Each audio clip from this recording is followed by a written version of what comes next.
Thank you for tuning in to the SeaBros Fishing Podcast. This episode of the podcast was filmed and recorded live at the 2025 Castafari Offshore Fishing Seminar. We are joined by Captain Damon Sacco and Captain Mark DeCabia in an open forum discussion about tricks, experiences, and theories that we have to get stubborn tuna to bite. This conversation was a lot of fun, and it was great to be able to field questions from the audience throughout it. We all share stories about finicky fish and talk about everything from bait presentation, leader size, fish behavior, and just plain old luck. If you want to check out the video version of this podcast, please make sure you check it out on our YouTube channel at SeaBros Fishing. Thank you guys for listening, and stay tight. Welcome to the SeaBros Fishing Podcast, where we follow 3 words of wisdom. You can't catch them if you don't have a hook in the water. Always trust your instincts. And the last, you'll just have to keep listening. Stay tight. Yep, that's the one. That's the real one. Get up there, man. All right, get back down low. All right, that real one. We doubled up. We doubled up. We doubled up. Woo! All right. Am I coming off or what? Get that down. Don't get on that rock right here. So these guys, they've been working at, as speakers with the seminar for God knows how long, 10 years plus. And we love having them. They always have great insight on the bluefin scene, fishing around the bank, Cape Cod Bay. So we're going to talk today about what it takes to get the bite on those days when the fish have lockjaw. Has everybody encountered lockjaw syndrome? Anybody not encountered lockjaw syndrome? Obviously not. Some days the fish really suck, and you got to do things that you wouldn't normally do. And we're going to talk about those things today, just bizarre tactics that we tried. Some of them are by accident. Some of them we actually come up with and employ, and they work. Most of them don't, but for the ones that do, those are the ones we're going to focus on today. And then we're going to actually ask you folks if you have any stories or questions to raise your hand once we're done. Raise your hand and just say, hey, I got a story. If you have something on your own that you've done, okay, to get a bite, we'd love to hear it because everybody learns in this game. We're always learning. I've been doing it for 30 years. I'm still learning. That's why I love doing these seminars because we have some great, minds in here that have been doing it. They take their fishing seriously and they've been doing it for a long time. So without further ado, we'll get things rolling. And I'm going to make sure that I have sound. You're good. I do. We're all good? Here We're we go, good. boys. All right. All right, let's let it rip. Welcome Welcome, to the everyone. SeaBros Fishing Podcast. Yes. And First one. First one. An So, at the annual seminar. roast of Damon Sacco. All right, take it easy. Buddy, I've been waiting a long time. Oh, man. That we don't have enough time for that one. No. I think the best way to kick this off is we actually did a podcast with Mark yesterday afternoon, and we kind of field tested this topic a little bit. And I think Mark had a really good perspective on it. Everyone's always talking about tricking fish to bite with, line size and hook size and all those types of things. When in reality, it's just their behavior in the moment. And he had a really good perspective on it, kind of starting off with, like I said, talking about leader. It's always the question, what are you fishing? What are you rigging? This, that, and the other thing. So do you want to kick it off with one of yours first? I guess so. So I would say the first thing, with all this, I would call it leader nonsense because it's absolute nonsense. I grew up a full-time commercial fisherman. I grew up longline and gill netting. And I don't think, basically 1 million hooks in the water with 400-pound LP could be wrong because the fish bite either way. And I don't believe, like, when I hear, I can only get them to bite 150, I can only get them to bite 130, I think that's absolute complete nonsense. Like, I'll fight you to the death. There's a lot of good fishermen in this room, and we all have the same result, but we could be side by side. I'm fishing 220 and you guys are fishing 130. Well, you're definitely fishing 130. Yeah. So, I used to. nope, that's shenanigans. I have receipts to prove that.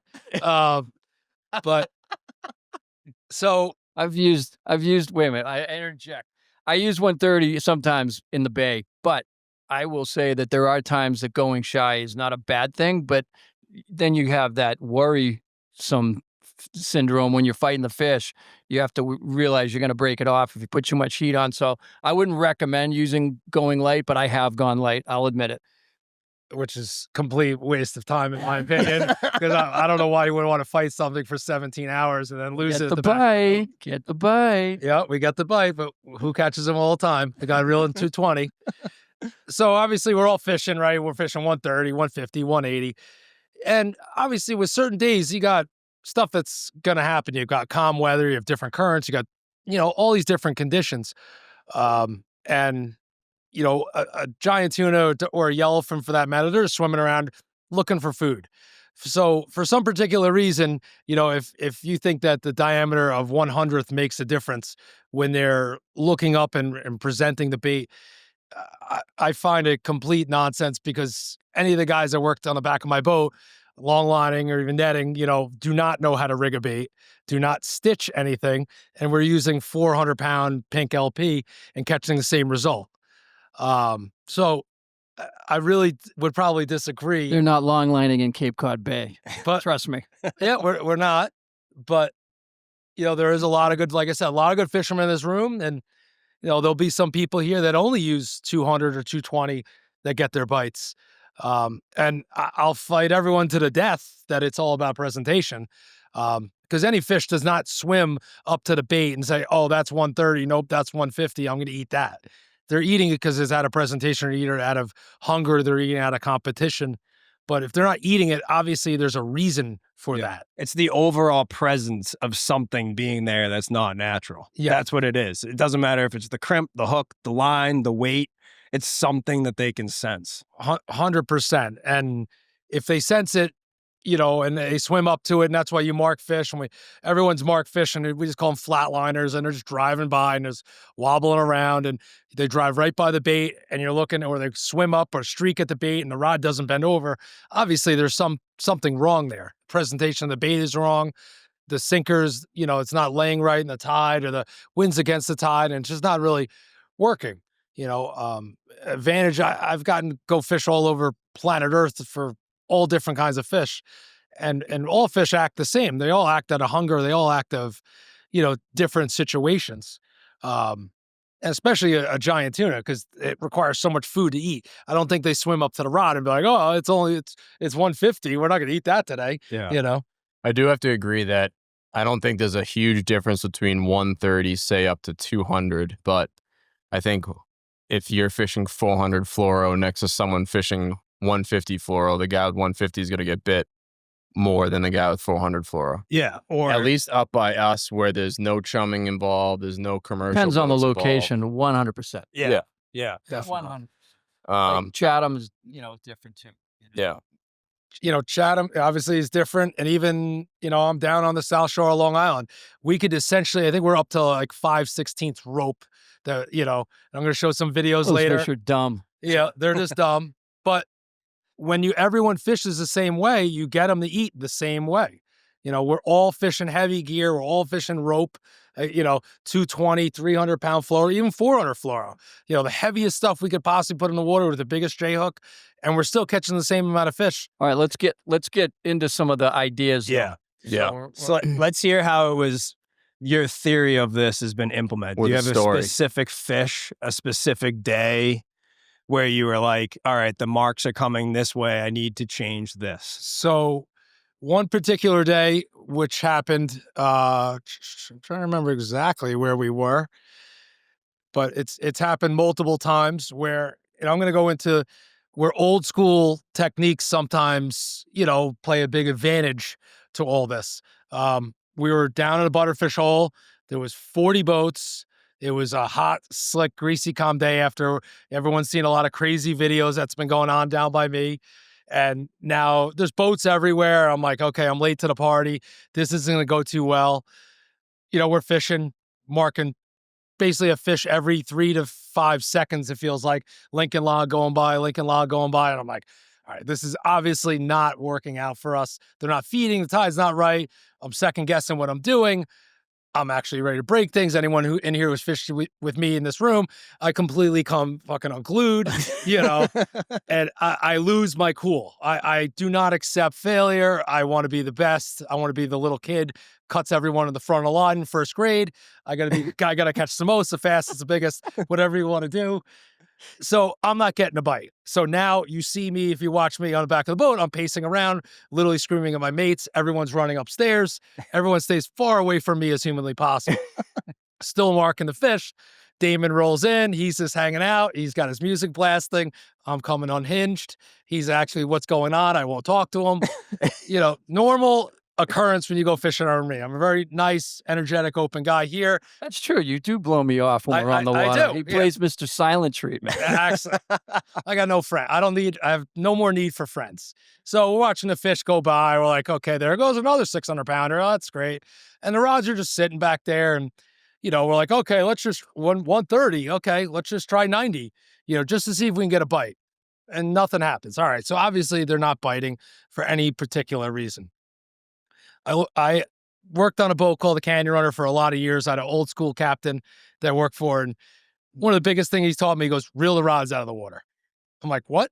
That could be one of the dumbest ideas I've ever heard, because I was a stubborn 20-year-old kid who thought I knew everything. And I'm like, Phil would be like, nah, you want to reel the rods out of the water. I'm like, obviously it goes everything against their father says, can't catch a fish without a hook in the water.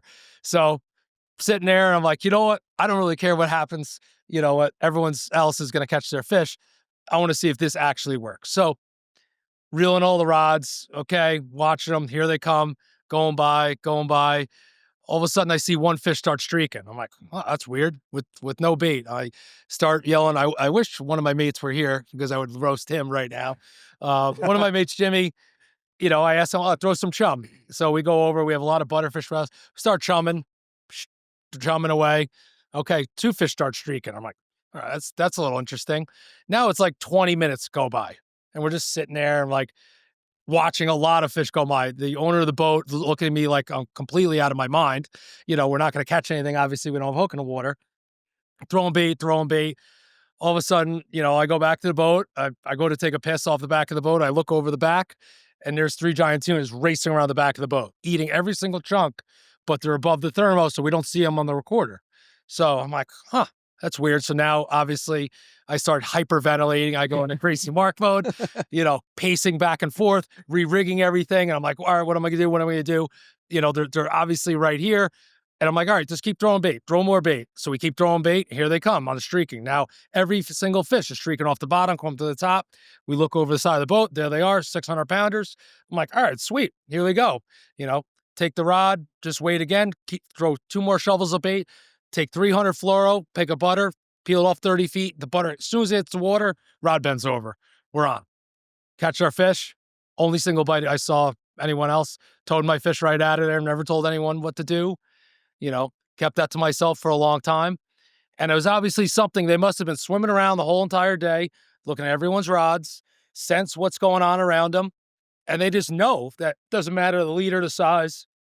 So it's the fact that you didn't have lines in the water that worked. Yeah, they knew the lack of they're not 700 pounds for a reason. In the water. Okay, lack of pressure. Yeah. The pressure was off. Yeah, the lack of something artificial in their presence. Exactly. Well, like when we obviously the last couple of years we're very fortunate. We have a very prolific giant tuna fishing down by us. It's way better. I was one of the first few guys on George's. Even way better than that. I said when anyone asked me, I said it's better than George's. Some days we're catching 12 to 14 fish in an afternoon. It's better than any Canada fishing. Yeah. But now we get to watch it over and over because they're feeding out of competition, not feeding out of hunger, and they learn from each other. So now we're just throwing bait the whole entire time. You get them into a frenzy state, and it doesn't matter what you put in the water. Then I wasn't kidding. We took 5/16 rope. We had a piece of 530 extra hard. We just tied it on, threw it in with a poly ball, and I just, let one eat it and let them tow around the poly ball. So when those fish were starting racing around, I told my brother, come on over. I said, just watch the poly ball go ripping around. As soon as you see the poly ball pop up, stop right there, throw the bait on them. And then there was 20 other fish right with them the whole time. So something very, very hard, you're not going to take the rods out of the water, but an old school technique that a guy who's been doing it for a very, very long time showed me. And it's like, obviously you got to learn from your teachers, which is very important. So I don't know, how many of you guys fish out of Green Harbor? Anybody from Green Harbor? So you know Putt McLean, Shadow Line, the boat Shadow Line? He's a legend. Back when I started doing it, he was probably in his 50s, late 50s, early 60s, and he'd go out with this old man and a dog, and they caught more friggin' tuna fish than God. And they were always right next to me, and I'd see Putt, and he wouldn't put a line in the water. A lot of times he would sit there with no baits in the water, and he would look at his finder, and all of a sudden he'd mark a fish. And of course, I just spied on him to see all this, and I'd see him start throwing some chum, and he'd send one bait down, and a lot of times he got bit, not all the time, but that's how he fished. He fished with no lines in the water until he saw a fish beneath them, and then he would spike a bait down. So same type of principle. There's nothing in the water. So pretty stealthy. That's the bottom line there. We've actually witnessed that. Mark mentioned Canada, and obviously we've been fortunate enough to see that sort of behavior from Canada to New York and south over the last couple of years. But Taylor and I had a situation, and it's like anyone who's a hardcore billfish guy here in the off season, you go do your training in Los Sueños and Isla and all over the place to get those reps in. And we were kind of treating Canada the same way. It was kind of prior to this massive surge we had when we started going up there. And one of the stories I had, just to dovetail on what Mark's saying, what Damon's saying, is we pulled up on a feed on a net where, I'm not kidding you, I have a picture of it on my phone. You can see it on our social somewhere. Hundreds of giants on the screen. Yeah. Like false bottom giants. And show up, start getting them comfy, try to work a rod, nothing. Try to work a rod, nothing. Pull them out, get them settled again. We're like, what is going on here? Like, how? Yeah. And we tried everything. Then we're like, you know what? We ended up getting a herring out of the net, a nice live, fat, row filled, big Canada herring. We're like, we're going to put this thing at 50 feet on a floater, get it out back, just kind of keep it like, beyond where our working lines are, see if that works. Pin the herring on, put the herring down, pulls from the swivel of the lead, 40 feet from the lead to the hook. Lead, balloon goes in the water. That floater got 10 yards off the boat, and those 100 giants completely vacated the screen. It was like blue screen of death as soon as that lead went in the water. Let it soak for, 5-10 minutes, pulling our hair out. Reel it back in, balloon comes to the tip, take the lead off, put it out, 2 pulls off our hands, first fish comes back on the screen, smokes it. There's a lot of times where they've become lead shy. There's no doubt about it. Like, our name of the game on the bank is trying to keep things as vertical as possible from the surface to the hook, using the least amount of lead you possibly can. And just to bring it home for a true local story. There was a little bit of a bite going on in the southeast corner. There was actually a dragger there. There was a dragger there very, very consistently. The fish were all over him at night. Guys were picking fish off of him. We had been fishing a different spot. It was time to pivot. It was actually a closed day. There was a kind of a mixed body out there.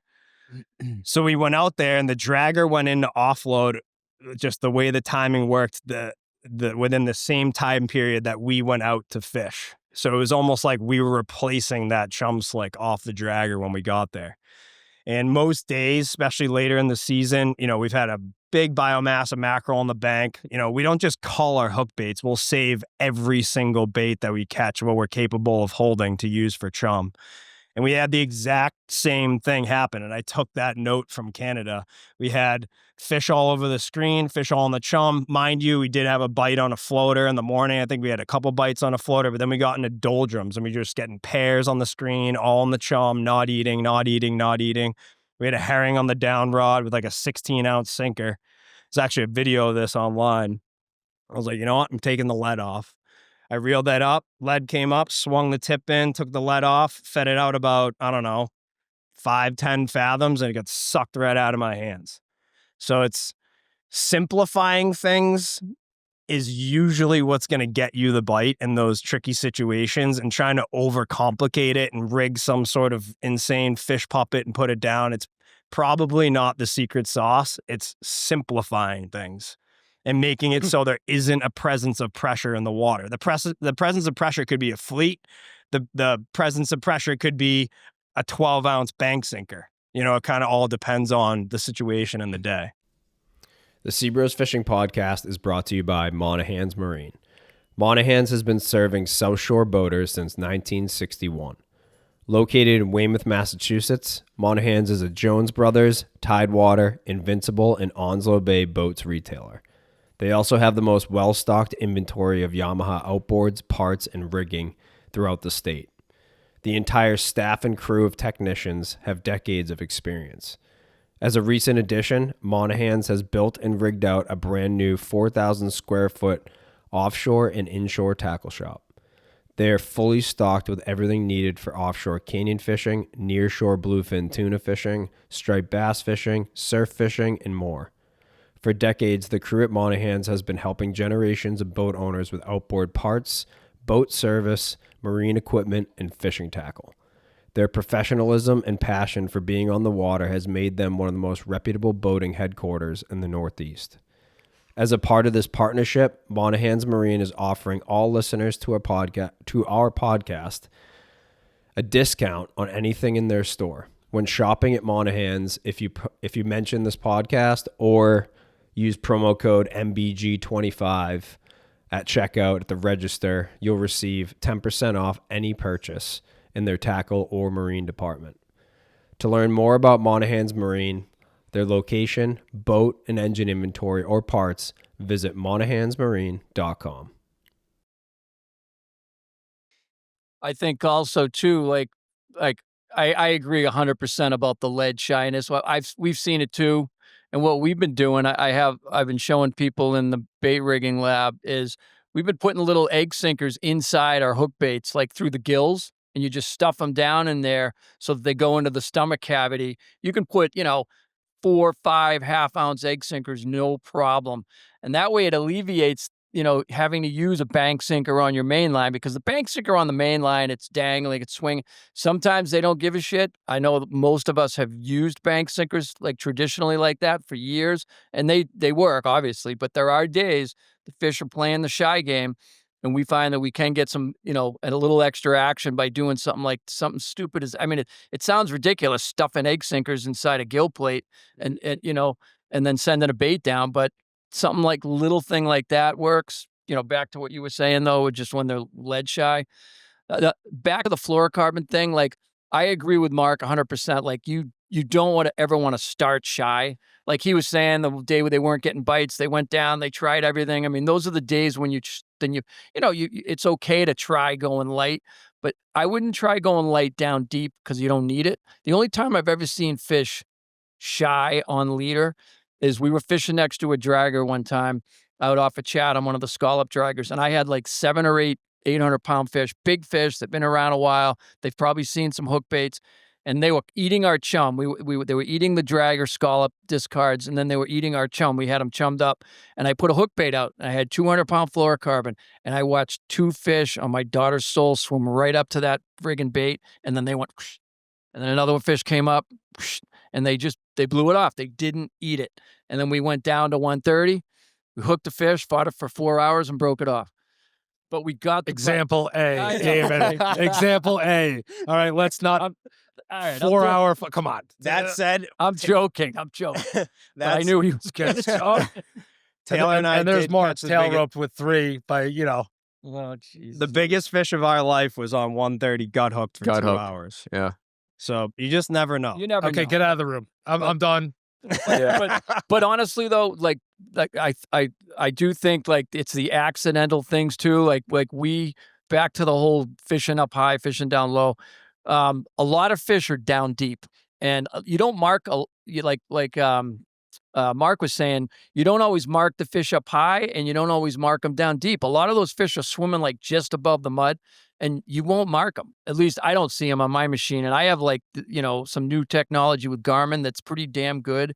And I have a hard time seeing fish that are right on the bottom. But what I found is that sometimes, even though you're not marking them, there are fish down there. And I screwed up one day. I put a little What was bird's that? You nest screwed up? in the reel. Stop it. I just I wanted bird's to know. nested the reel. I was letting out a bait, and the weight, we had a lot of weight. We were using 40 ounces of weight, a little tide happening, and we were fishing off at Chatham. And I was like, fuck it, I'll free spool it. And I did. And I bird's nested a little bit as the weight was going down. So I just said, screw it, I'll just drop it down to the bottom, get out the wrinkle of the line, the belly, and then I'll reel it back up. So I dropped it down into the mud. I see the rod tip straightened, so I knew I hit bottom. Well, I'm sure down on the bottom, it was this big boof mud trail, right? The weight hits the bottom. So I come tight, and then I slow down. I start to reel up. And then my mate, Anders, was like, oh, we're actually marking one down low. And I'm like, you know what? I'm just going to leave it down there. And I literally the weight was dragging in the mud. And the rod tip was going like this, straight. And then it would have tension. And then it was straight. And I would keep letting it out just to keep the bait down there. And we actually got a bite doing that. And I really didn't expect to get a bite. But the only reason why I did that is because he just said there's a fish down on the bottom. So I wanted to keep it there.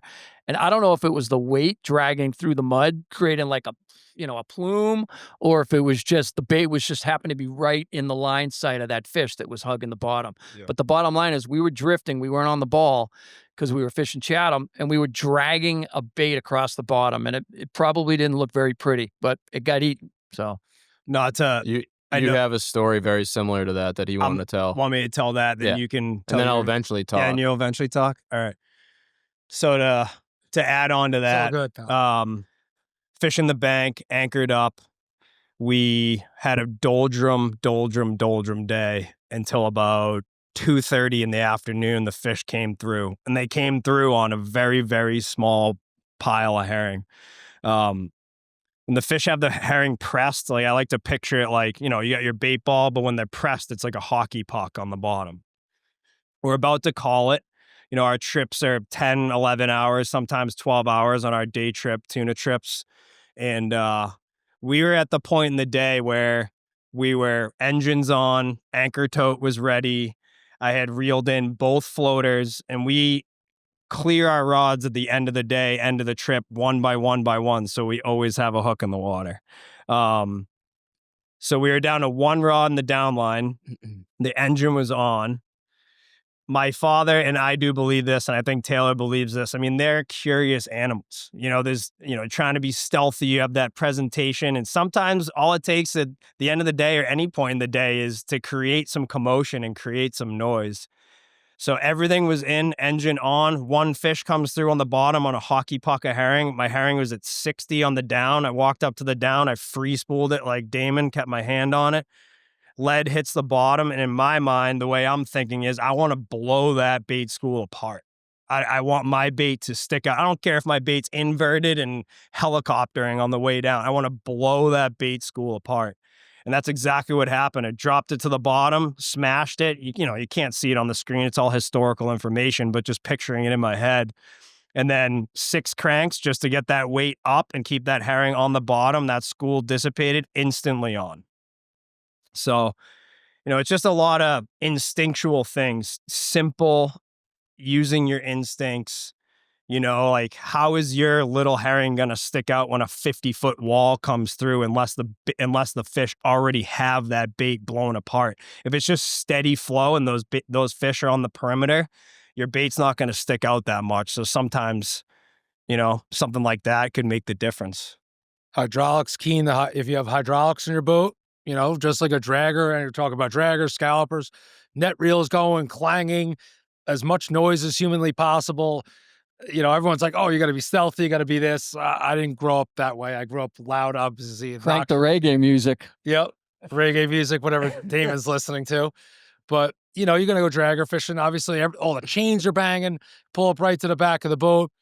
And to compliment Damon, he took a hook bait. I always got to match what's exactly going on. You're behind a scalloper, pull right up to the scalloper and be like, listen, give me a half a bushel of small scallops. Take them, chuck a couple, put that on the hook, fire it right in. That's what's natural, what's going on in the water. Taking a butter or a mackerel or bluefish is not natural. Yeah. The fishery that we have down south of Long Island, the natural thing, we catch on dogs. take a spiny dog. Hopefully it's I rotten. was just going to ask you that. Have you caught a fish on? We've caught probably a dozen fish on dogs and a dozen fish on skates. Yeah.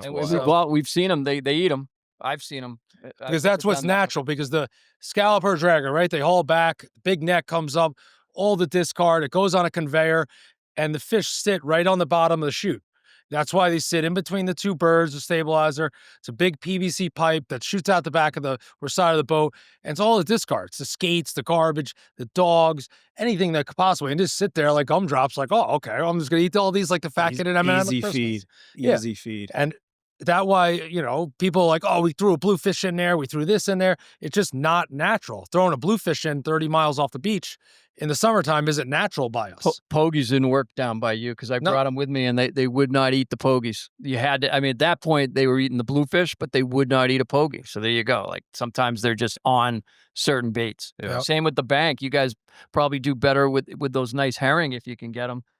Yeah, it all What do you depends think on what on they're that? eating. What they're eating? I actually have two stories, one to dovetail on what they're eating, and another is kind of a thing that we did, started really implementing last year. The first story is a game of keep away. I don't know if you guys follow our Instagram, but we posted a bite video of a wolf pack of fish coming on the screen, and we had a stick bait down at like 65 feet, I think. And that was kind of a hot bait all of last year on Middlebank. Was a stick bait at 60, 65 feet. And this particular day, we released the fish first thing in the morning, and the fish kind of started to not want to eat anymore. So we were marking wolf packs. Fish came on the screen. They were all over the down rod, up and down, up and down. And I was kind of watching what they were doing on the screen, and I just yelled back to Brian, "I'm just try raising it a couple pulls." And the fish were on the screen. He actually, while he was raising it, they streaked up and ate it out of his hands. And I think that just like a cat chasing a laser beam, or that like tuna's eating a squid bar, I honestly think is just purely instinctual. They have to chase it. It's like an instinct. You can get a bite too by speeding up the moving things. It's a get it reaction. you get the reaction. Yeah, like teasing them. So we started doing that a lot this past year. You know, if we were marking fish and we had a bait at say 70 feet and 100 feet of water, if we kept getting fish streaking up and stopping short, instead of dropping it to them, we would actually raise it. So we'd bring the bait further away from them. They can still sense it, they can still see it, but essentially they were having to spend more energy to come up and eat the bait. So, well, just like a swordfish, right? The swordfish is down rooting on the bottom. Keep it away. Right? They whack the bait. Your natural reaction is going to turn the handle, right? You turn the handle, that was always thought, get it away, bring it as close as possible. But the real natural reaction, if the sword comes up, he swats the bait, he should stun the bait should be naturally falling. Right. So putting the reel in the free spool, the fish is going to go down chasing the bait because that's what's natural. But, obviously as hunters and gatherers, we always try to do a reactionary measure. Yeah. And the more we do certain things, but they'll bite it either way, whether it's like if it's dropping, they think they killed it. Yeah. Right. Or if it's raising, they want to kill it. They want to chase it. Get away. Like so, win both ways by moving the bait. Yeah. Definitely play around with that. If you're struggling with marks, especially up, Cape Cod Bay north, you're not in that frenzy feeding mode. You're marking a good day, you might mark 20, and that's an insane markage day on the bank. Most days you're marking, 2 to 10 is pretty common. So trying to trick those couple fish when they're milling around by moving your bait may help. I think that's why we get so many down rod bites on our boats. We're so attentive to our fish finder, how the fish is reacting to the bait. If we're getting them coming in right on the bait, we know our bait's probably too much in their face, so we're actually bringing it up. If we get them coming down to the bait, we're definitely too low. If they're coming up to the bait, we're either just right and haven't found the right fish yet, or we might be still too low in our bait presentation. So bringing it up definitely helped. And the second story I have is we have this transition, it seems like every year around like the August time frame where the giants on the bank transition from herring to mackerel. And when they start going to mackerel, they start chasing these baits up. And I'm sure you guys have seen it. The giants fly off the bottom, they chase your mackerel, and the mackerel gets away, or the fish misses it, or whatever it The may mackerel be. inverts. The mackerel inverts. So you have your lead halfway down, your bait down here, and the mackerel actually gets so high up, you can picture it underwater. It's probably sideways and looks unnatural to the fish. So we noticed the mackerel especially doing this. And what they were trying to do is hiding under the hull of our boat. And we got to the point that fishing these 60, 65-foot baits, especially live mackerel, they were getting caught in our gear. They were getting caught in our prop on the down east boat, driving us nuts. Awesome. Yeah. Flying. So much Flying fun. all the way up. Great amount of fun. To the point that Lots like of we fun. would mark Yeah. we'd mark a fish streaking up. We'd watch our bait streak up, and then we wouldn't see our bait for a little while. We're like, it's kind of weird. And then 5 minutes, you'd mark another fish that didn't even move, and we were wondering what was going on. And we go to check our down rod, and it's wrapped around the prop. So what we started doing was floating our down rod when we were fishing mackerel that were above 70 feet. So if we were fishing, say, a 70-foot live mackerel or deeper, we would fish it normal with a tether straight under the boat. But when we needed to put a bait 60 feet and higher, the fish would eat it every now and again, would nab it, but for the most part, they'd fly up and chase it. So what we ended up doing is just floating our down rod, say 10, 15 feet back behind the boat. So you'd still have that like presence of the boat being there, that kind of curiosity feature thing going on. But the bait wasn't able to escape and get into the shadow of the boat. The bait didn't feel the boat as much. And Didn't feel the need to. didn't feel the need to hide. There wasn't that structure like right there. So the next wolf pack of fish or the next fish coming on the screen, boom, we're on. You would eat that floater right behind the boat.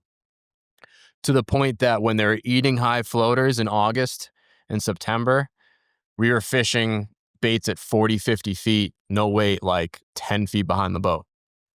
And they were getting smashed. And we couldn't obviously do that straight off the rod tip unless we were fishing a stick bait, because they would just swim and get all in your stuff. So I think that changed the game for us this year for that August, September kind of time frame. I think it got us a ton more bites. Agreed. Doing that with the live mackerel, because there was days that we'd fish a stick bait and they didn't want it, and then we put a live bait, float it, instantly on the next batch of fish, or vice versa. We'd have a floating livey and change it out to a stick bait, put it on the tether, boom, on. And what we were noticing too, if we were fishing the stick as the down rod, is our middle floater we would bring in tight, and usually had a live bait on our middle floater. So if we were fishing a stick straight down, our middle floater was at like the projector, maybe a touch further than that, as long as we had current. And we'd mark a fish looking at the stick bait, and then you couldn't even get the words out of your mouth. I hope he eats the mip on. They wanted a livey, or the other way around. You'd watch the livey balloon move like he was getting chased, and then they come on the screen, eat the stick bait. So it's definitely a good thing to have both those tricks in your arsenal: rigging a dead bait and fishing a live bait high. I think it's important. And obviously, no matter what, you're going to a canyon, you're going giant fishing, always try something outside the box, right? We have the 6 people that you bring on your boat, right? And I always bring this up. You got the know-it-all friend. You got the guy from work. Checks don't lie, buddy. He's not allowed on my boat. Yeah. Right. You always have, someone, that really doesn't have a lot of experience on boats. You got, you're always your standard crew, but always listen to everyone. And obviously every one of these different stories have a different evaluation of, they tried something totally random and totally outside the box. I mean, I have a guy that comes with, we call him Flat Spoon Jim. He serves zero purpose on my rope, zero. But I've had, he's traveled with me all over the world. He's always been there. Like, he's a terrible angler, can't make a sandwich, I don't know how after 17 years doesn't know how to tie the boat up. Can you have him make coffee or Yeah, something? no, he doesn't make coffee because he can't turn Jimmy the Dean, anything? Yeah, no, can't turn the Keurig on. He doesn't know where the breaker is. Makes up every excuse. Can't get granola But bars? he always comes up with these astronomical ideas. He goes, yeah, we should try that. Like, let's put 2 balloons in the air when it's windy and float the bait out because it's wind against tide, and a garbage bag. And of course, it gets tangled in the outrigger the first time we do it. We try, oh yeah, we've tried, I see you doing a little, we've tried He's got a good drones. story. Yeah. So We tried all different things, but always listen to that guy. Yeah. Like I could tell you could laugh. I roast him nonstop, and anyone's come with me, I just absolutely cripple him to the point where he goes in the cabin, doesn't want to talk to me, because I really don't care who you are. But he always comes back for more. He always comes, and he buys the first rounds of drinks too, which is great. But he always has that. He thinks That's his outside the purpose. box. Yeah, whatever. Whip open your wallet. I don't care what he does. Bring something to the table. Yeah. Everyone should bring something to the table, but thinking outside the box is critical for all of us. It's still fishing, This episode of the SeaBros Fishing Podcast is brought to you by Satfish, your all-in-one map resource to help you find offshore game fish like tuna, mahi, and marlin. Satfish combines high-definition sea surface temperature and chlorophyll charts, currents, satellite altimetry, and bathymetry to give you a full picture of the fishing grounds and make it easy to find the best areas to fish. They have a daily cloud-free sea surface temperature map for full coverage, even when it's overcast. You know that one lucky captain who always seems to catch fish even on the toughest days? Odds are he's staying right on the productive temperature and color breaks with Satfish instead of wasting time and fuel searching through lifeless water. Best of all, they specifically built their mobile app to work offshore and offline when you're out in the grounds. Just load up the latest charts when you're at the dock, and they'll automatically get saved for offline use when you lose cell service. You can use Satfish your entire fishing trip to track your position and stay right in the bite zone. We've had a couple of seasons to play around with it now, and it's got excellent northeast coverage for you canyon fishermen out there. It's been a great tool for us finding bluefin on our own near-shore tuna grounds, and Satfish is an invaluable resource for anyone from weekend warriors, charter captains, to marlin tournament pros. For just $129, you get full access to all of Satfish's maps and resources for an entire year, and you can save $20 on your first year's subscription by using code SeaBros at checkout. Satfish even comes with a 30-day free trial, so you can try it out before you buy. Level up your offshore game, check out Satfish, and see for yourself why it's the science of being lucky. So what's the garbage bag story? Oh, so for those that don't know, if you have wind against tide, Anchor fishing. Anchor fishing, especially. You can't really do it drifting because it doesn't make any sense. But wind against tide, anchor fishing, your boat's blowing with the wind, but the tide's going under you or awkwardly against your So anchor. basically the rods would be going to the back. Rods would be going to the Bait's bow of the going to boat. your anchor line. Yeah. So what we do is Great attach presentation. a trash bag. You've probably seen them out there. Attach a trash bag as a balloon. The trash bag grabs wind and it blows it away from the boat to the point that, like, on a bad day, like if it's a really bad day, sometimes you have 2-3 full trash bags The per buoyancy of bait. the bag, of the air in the bag, allows the wind to kind of push the Yes. float away from the boat. So Exactly. I had this weird podcast. We got down a deep rabbit hole one day on a podcast, and I'm like, you know what? I'm going to buy a remote control boat. So I bought a remote control boat 2 years ago. Like and a little model. yes, a remote, like a remote control boat. Like Miami Vice? type? Straight up, yeah. So it had, I rigged a release clip on it, and it has like a 400-foot distance for the remote control. So I put the release clip on the top shot, and you could drive our bait out, especially drifting. If it's just spinning around in a drift, Yep. drive our bait away from the boat, and then you just essentially reel tight quick, and it pops the clip, and then you just drive the boat back to the A lot of boat. theory here of, Drag the boat everything back. going. The boat. I'm everything geeking out started- right The boat now. is still going. It started today. out as boredom, but then we caught some giants We did. because of it, We did. and now it's like a joke, but it's a real thing. Were You like, guys will "I got all the have bag." remote control boats by next year. I can see it already. No, it's a good idea. It worked I had the same mindset. I was like, you are out of your mind. Got us the bite. You're over engineering Got us the this beyond what it could possibly be. And the first day we did it, we got bit on that far floater. Yep. That's fantastic. I mean, that's ingenuity right there. I mean, I love that. Yeah. I mean, that's what it's all about. I mean, simplifying it, but also trying whatever you are feeling in that moment. I got and one- keeping that one other confidence thing, too. level high.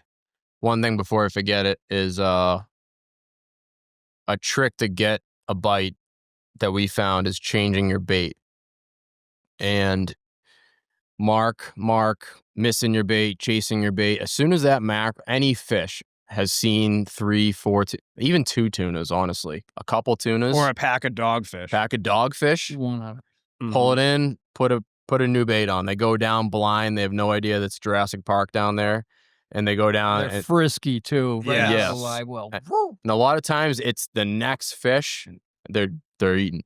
Yeah. That's a good. I think they get, it's just like any other animal. As soon as they know there's danger somewhere, they're going to avoid that spot. So they go down right off the rip. Dogfish chase them up. You see them start to try to go back down, but then all of a sudden they get comfortable at a certain depth.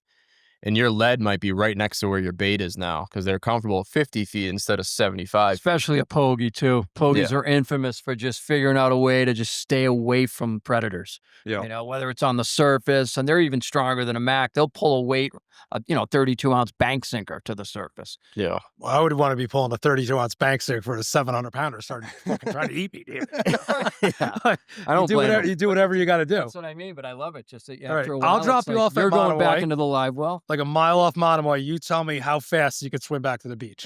It's going to be pretty quick. He could walk. Look like a kite bait. He's hydrodynamic like Yeah. me. He'd make it back pretty fast. Yeah. Oh, man. How many people troll live bait? Does anybody do that?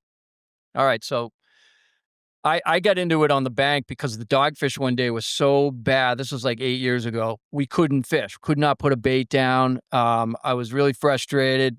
I probably pulled the last 3 hairs out of my head that day. And I basically was like, all right, we're either going to leave or because there were fish there. There were guys getting occasional bites. Everybody was bitching about the dogfish. So I was like, you know what? Why don't we go on the troll? And we started slow trolling Max, and we were bridling them in the nostril. So the hook was on the nose of the fish. And then we were putting a bank sinker, just like you normally would, in line on, tying it with an elastic on your main line. And we were slow trolling. I have trolling valves, so I was bump trolling like a knot and a half. And we were basically trolling. We had one bait down deep with like a 32-ounce bank sinker and another one out on the surface with like a 16-ounce. And that way, when we turned, the baits did this, and we got bites. We were getting a lot of smaller fish, but it didn't matter. I was on a charter, so I didn't care. I was happy to just get them fish. But we got a lot of bites doing that, and we also have gotten bites doing that, trolling the mackerel, and then marking fish, taking it out of gear, and then the weights will actually pull the baits down, and they'll look natural as they're getting pulled to the bottom. And we were getting bites doing that, and I just started thinking about it. I'm like, shit, we even got bites when we took the boat out of gear. So don't be afraid to take the boat out of gear when you're trolling the live bait thing. And even dead baits, I've been trolling ballyhoo with like Joe Shoots. We do it all the time where we just, if I'm marking fish, I'm not getting bites. Even like swimming mackerel with an egg sinker, and we'll be doing a bait rigging presentation and I think tomorrow on that. It's the rigging swimming mackerel. But we take the boat out of gear and the baits, start to dive naturally, and they basically swim as they're falling. And one day we were fishing off of Chatham. I had Aaron with me, who's my mate at the time. And we were marking the shit out of tunas on the bottom. There were so many fish. And I was like, you know what? I'm just going to take the boat out of gear. I'm going to let those things drop. And I sent them into the mud. I stayed like neutral for like 2 minutes. And I know those baits went into the mud. And then I put it in gear. And before I even went into gear, we got a bite. So that bait was probably sitting in the mud, just kind of doing this, rolling on the bottom. And that fish just picked it off. So don't be afraid to just take the boat out of gear when you're trolling ballyhoo and then doing the live bait thing on the bank. It was very, very effective for us. Yeah. when you think about the Florida guys, belly hooking pilchards and putting a bottom rig down, that bait's inverting and coming off the bottom. It's really not much different for the tuna fish. I mean, caught fish with rocks in their stomachs, full of gravel. That's why you get a bite going into the turn. Yeah. Any kind of blue marlin bite, tuna bite, trolling in the canyon, you're coming in and out of a turn. It's right into clean water. It gets a little bit deeper and everything else. And the fish come out from, the bubbles, and that's the opportunity to feed. Yep. And Other that bait's doing this, other bait's doing that. You do the turn with the outrigger, it really activates one of your baits on the turn. that's why I cut Damon off all the time. You put the boat all the time. You just put the boat in the turn. Do not worry about anyone else. Caught him right off. He's got plenty of tackle here. He can go get. But I got good binoculars. Where's Mark? Oh, there he is, right over him. yeah, I got one quick story, and then we can do questions. Yeah. This is purely just on like bait size and what you have for bait. I think I kind of went over this a little bit last year, but we had a period last year where the size of our bait went way downhill. 2 years ago. 2 years ago, sorry. That was last year to me, my brain, but it's really 2 years ago. Essentially, we had jumbo mackerel all year, and all of a sudden, a bunch of small tunas came through, kind of pushed stuff around. We had a northeast blow, and we went all the way down to tinker mackerel, and you couldn't catch big ones. I mean, it was like impossible to catch a mackerel bigger than 6 inches long. These baits were perfect for bass, and we got to the point that the size of our bait every morning, we're getting harder and harder to catch those, even the mediums, and eventually we had a day where we couldn't catch anything besides 6-inch tinker mackerel, and we got to the fleet, million boats, and I just see no rods in the water. There was a couple of guys fishing like dink whiting and stuff, but no one had rods in the water, and there was fish coming through. We were marking fish, and everyone was scared to put. Not everyone. I know there was guys that caught them on them, but everyone was, from what I could see, were scared to put a full spread in the water with what they were catching for bait. So, or they were like one rod out, still working to get their hook baits. Yeah. So what we did, we showed up, struggled for 30, 40 minutes. We knew the bite window was coming, and I put out 5 to 6.5 inch long mackerel on 9.0 Charlie Brown circle hooks. They looked ridiculous, and they could almost not even swim upright. And we put a full spread out, and we got a fish like almost immediately. And everyone's like, "Well, did you find a school of bigger mackerel?" It's like, no, we fished a tinker mackerel, and everyone thought we were kind of lying.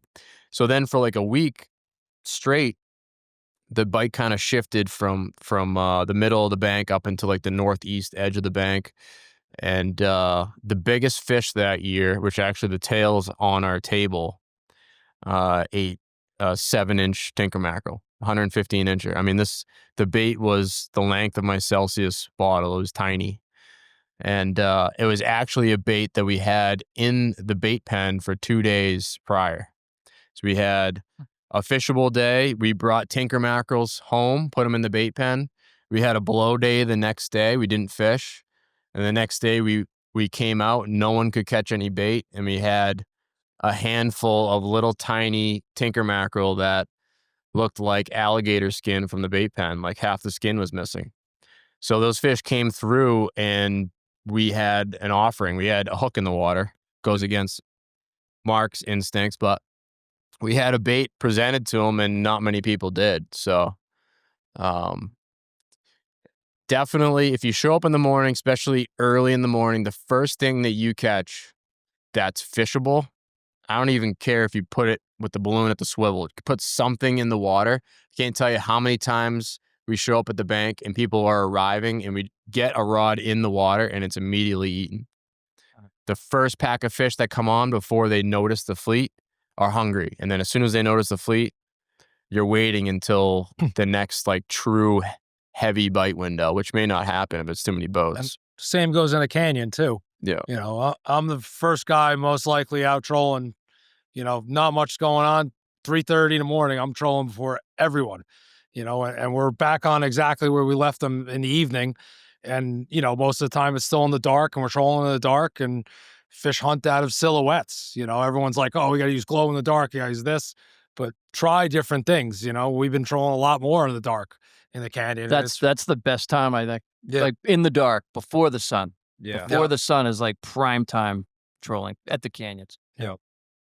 Any questions from the Anybody have a story of their from own the audience? or questions? Any questions? We gotta got a repeat. We story? gotta repeat the questions. So I'll You want to walk over with I'll that? walk over there. We just want to make sure that it's recorded on the podcast. He's got a voice. You take a nice towel and soak it in salt water, lay it out on your rigging bench, and take maybe 30 feet of your fluorocarbon and sew with your wax floss the lips of like 6 butterfish onto the fluorocarbon. Okay. In the middle, Above your hook bait. you put A daisy chain, yeah. in the middle. Oh, in Right. the middle. And so Oh, you in the have middle, your okay. own school of butterfish. And at the end, you leave about a foot of just, what you might call bitter end. Nothing, just the line snipped off. Tag end, yep. And you put that down and it's magical. Wow. How does the bite look on the rod tip? In other words, they must eat the non-hook bait sometimes too. So you must see like some activity on the rod before No, we've had such good luck with that rig. And they eat them all right away. you gotta treat those butterfish like they're gold. And that's why the wet towel helps, because you gotta take the time to take the little package that they give you in the hotel to sew your button back on your shirt. Take that on the boat, and you can even use that to sew the butterfish's lips right to the fluorocarbon. Right. And you keep them all perfectly spaced. Right, tight to like each they would other. in nature. Sure. And you have one in the middle that's got the hook, and it works. Yeah. Just so it's recorded for the podcast, basically he's saying he makes a leader up with a hook in the middle of the leader and a chain of Butters. butterfish. Butterfish So it looks that are like a school tied of butterfish or to like the a main chum line. slick of butterfish. Yeah. Yeah. I've heard of that with chumming in the bay from some old timers Tom talking about DeBerger's claim to fame was the dogfish chain. making a chain of baits basically and have the bottom one be a hook Be the bait, hook just like bait. like a daisy chain you would troll. Yeah. But chumming Mackerel. Yeah. mackerel chain, yeah. Yeah. I could see it working for sure. Yeah. The first spreader bars were not squids. Spreader bars were always for mackerel. For mackerel. Yeah. Yeah. 100%. Chunks. Wire. Yep. Yeah. He was saying chunks work well doing that too. There were never any squid bars or tracker bars or any plastic. It was just sewn It was mackerel Homemade Yeah. on wire on number on 19. wire. Any other questions? Anybody Or else have a comments? story? Over here. I want to hear some comments. I want to get everyone going. Everyone's too quiet. Thrown out, I don't know, a million different things to change. If you're not hitting the bite, what's your process? What do you change first? What are the few things you change? The type of bait you change? So the question is our like priority of change, basically. So What do you change first? Yeah. I Taylor think and it's I, different for everybody here, but yeah. So I guess I'll speak for the two of us. Our Sure. first big change is a bait change before we think we're gonna get bit. So if it's, we've spent time out, we know the fish are coming through the bottom of the outgoing tide, or we know that, all right, we've already gone through prime time and our next bite is going to be at peak current, just before peak current or something like that. We want to make sure we have our primo baits on for that. So in the morning, we jig 2 herring. I'm not putting those herring out until I am in that window. I'm not just like, I need to have one out the whole time I'm fishing. I'm pampering those baits until it is that time. And we're constantly monitoring our current chart, our current graph, and our tide graph. So when we know we get, 1 bar away from peak current, that is our time to change. Or we're 1 bar away from slack, that is our time to change. That is personally my first thing. I'll add something to that. Once you get to the point that we're now frustrated that we're seeing fish and not catching them, like my brain is like, all right, obviously, do we have the right bait on? But the second thing is like, is it at the depth that they truly want to actually eat? So it's like, I'm going through the scenarios in my head of, are they only eating herring? Are they only coming from the bottom? Are they coming through at midwater? Or are they actually coming through at 40 feet? And you're marking them at 60, but are they really coming through at 40? So now I'm thinking about depth. That's what Am I moving my down rod up, down? And then I kind of go through like a test phase of the next set of marks that come through and go, how'd they react to that? And then I might make another change. And then as soon as we feel like we're on to something, especially obviously if we get bit, the next day that I go, I'll double down on it. So if they come through, say I have a 40-footer, a 60-footer, and a 70-footer, and they come through, they're not eating. I tried raising it, they're not eating. I'd lower it to 80 feet. I got bit at 80 feet. Tomorrow I'm fishing 2 at 80 and 1 at 50 or whatever it may be, 1 at 60. It's like the blackjack table. Right. Yeah. If I got bit immediately on the 80-footer, tomorrow, guess what? I'm fishing 3 at 80 feet until somebody tells me otherwise. So I definitely play my cards as like what am the best odds, depending on what the fish are doing. I'm just gonna short drift Damon. That's all. Yeah. I'll just run right up. I really don't care. But at some and the other thing too is how the fish are coming on the screen. So there's times that I swear they send like scouts to the bank first. Like if you picture like a biomass of fish and you have the first several that arrive early before the actual biomass feeds, they show up and you mark these like perfect boomerangs. There's no action, there's no up, there's no down. If I'm seeing that, I'm not touching anything. If I'm seeing them just below my bait and they're just ding coming through, I'm just going to leave it. And I wait. And then as soon as I start seeing some vertical stuff going on, that's when I might either just be like, all right, we're going to get bit, or I make an adjustment. It's all how the bait looks and the tunas look. If the bait's coming through very cloudy, top to bottom, or like just not a very dense school, they're most likely not corralled, not getting eaten. As soon as they get to that dense looking school and you get a lot of peaks and valleys in the bait with walls in your bait fish, then you know they're around. Yeah. So I think the depth thing is huge, though. I agree. That's the big one. I would have said that too. Just change your depth of your bait. There's one question back here before we get back to you, actually. When you're fishing in like a big fleet of like 100 boats, what are you gonna do to make yourself stand out and get that one? So the question is, when you're fishing in a fleet of 100 boats, how are you going to stand out? go bass fishing. Yeah. No, I'm kidding. Or get on the edge. Get on the edge, not like the edge of the structure. That might be the edge of the structure if the fleet's fishing shoal or something. But Be the first guy or could be troll. the last guy. You could troll through the fleet, like wave to Like people. Damon. Like Damon does. But exactly what Mark just said. Be the first guy or be the last guy. Yeah. One thing I do too is I look at where the life is in the morning and where it is in the afternoon. And, I tell everybody that if you're like, don't fish that much and you're not able to get out there that much, a lot of times it takes 3 days to kill one. The first day is like, where is everything? Second day is, all right, the life moved from point A to point B and these 5 guys all get bit. The next day, there's 100 boats because now everybody knows there's a bite, but you saw that the fish came from the northeast or came from the northwest. So even though we didn't fish that spot the day before, we're going to just abandon ship and go up to where the life started and hope we get those fish that aren't onto us yet to come through our baits. So essentially we're being strategic of where we set up first, but also keeping in the back of our mind that people move throughout the day. And there's times that we will kind of just sit in a test spot. Like, I think they might be coming through here, and we'll set up here, wait for a bite to happen, wait for some boats to shift and move because they get antsy, and then we go over and sit exactly where we want to sit for the next bite window that happens at 1 p.m. And sometimes a big fleet, like a fleet of 100 boats, that's a big fleet. That can drive the fish out, or push them down. Yeah. So if you are in a big fleet and you're not seeing fish on the finder, don't automatically assume they're not there. They could be on the bottom. And so try fishing down low first. And then, like Taylor said, don't be afraid to pick up and move 5 miles. Go on the outskirts of the fleet. Go 5 miles east or west of it. Or, I mean, don't be afraid to just look around, And that goes for trolling too.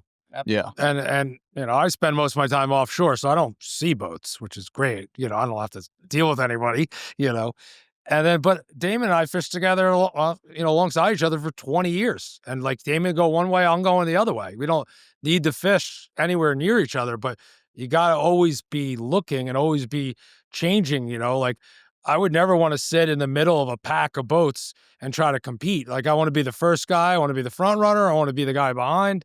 I want to be at the end. You got to make a pivotal move, and know when to hold them, when to fold them. Like they're saying, all right, we're doing a test spot. Like, I don't know if I could sit there and actually mentally grasp that, just waiting, and hope. It's definitely a definition of insanity. But, when you fish in the blue water offshore, you're going trolling, you're going to make it happen. You got to make a move. You got to, you got to stay on the outside of everyone. It's these mega, herds of fish come in and all the boats converge right on them. You got to stay on the outside fringe, because even if you do get a bite, you're going to get sawed off the second, you hook up. Yeah. So Yeah. There's no doubt the fish move around the fleet. Go ahead. In August, it seems like One the more. fish get a little bit lazier in terms of being willing to feed or being willing to chase bait.